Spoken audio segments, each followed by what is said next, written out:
My name's Chris Stanley, I'm 26 years old and I'm a ramp tactical controller for QantasLink at Sydney Airport. I've been building gloves on and off now for about 14 years. I built my first glove when I was 12 years old out of cardboard after realising that I could probably never afford the gloves I was seeing online at the time. By 13, I built my first glove out of a Diet Coke can and a baked beans can, and I also managed to practice the art of soldering.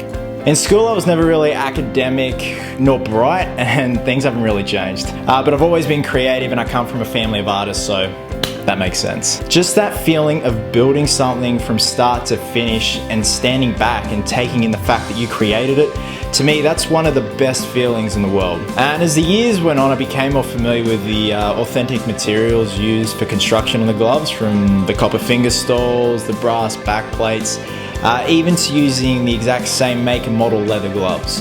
In 2003, I started Killer Right Hand Productions, and by the time I was 15, I was making between $500 to $1,000 a week in glove sales, and I was still in school. A few years later, I changed my business name to Horror Effects Productions. It offered other movie prop replicas, and I also started doing sculpture work. I first met Robert Englund in 2010 at Weekend of Horrors in LA, and needless to say, he was one of the most humble and down-to-earth people I've had the pleasure of meeting.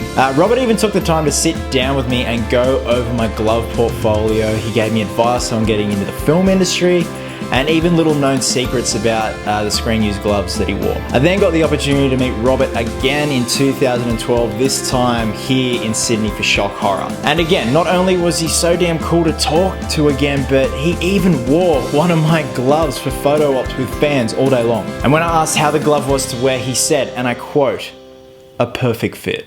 At that point, the drive and adrenaline to build these things kicked into overdrive, and I just wanted to build gloves all day long. Just having the praise from the man himself was, I guess, what I had been working towards when I built my first glove when I was 12 years old. Then of course, life bites you in the ass and you have to back off from hammering these things out, I guess. So I eased up on building for a little while. But hey, here I am, back at it again. Look, I figured you gotta make time for something you're passionate about, right? Creating something is easy. Recreating something, however, is a difficulty in itself. And that's what pretty much glove building is all about. Whether it's from recreating the solder spills on the Freddy's Dead glove, the dents in the finger stalls on the Dream Master glove, or even the blade break on the original Nightmare on Elm Street 1 glove. You have to know every glove back to front and know its history and its history on the set. To put it like this, it's pretty much like a marriage. You have to be dedicated to recreating these details on every glove you produce. And when it comes down to it, at the end of the day, that's what makes you stand out as a glove builder. I'm proud to be a glove builder. I'm proud to be a part of this quirky little community, I guess you could say. And I've met some amazing and talented people along the way. And I guess you could say I consider them good friends. It's my passion, it's my therapy, it's a perfect example of hard work and dedication paying off. And it's something I like to think I've mastered and managed to put a dent in the glove world. Pun intended.